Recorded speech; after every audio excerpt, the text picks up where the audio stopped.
Hayi. Awuyabona ke yabona into yokuhlala ngicabanga ukuthi izinto azingifanele zibe zingihlala. Ayisithenje waya le. Qoka alkadah. Hayi ngiyatanasa. Sorry ke. Lalela ke. Ngokuthi uzoyiqoka alkadah. Ukhumbule ukuthi akuyena wakho lo.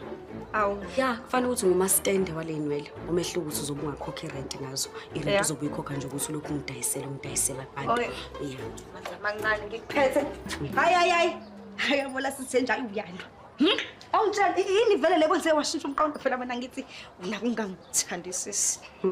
Hayi kanti lutho yazi ngibe nokukhuluma nendodana yami. Awu. Yeah, hayi umntana wami wangichazela ukuthi kuyisu elihle impela. Uma ufundile kulobo business management. Hayi impela indodana uzwakala umuntu okhaliphile impela ehlakaniphile impela. Hayi uphi yena? Hayi noba ngilingiwe. Aningi shayi mhlawumbe impela umuntu yaphupha. Wena futhi slim.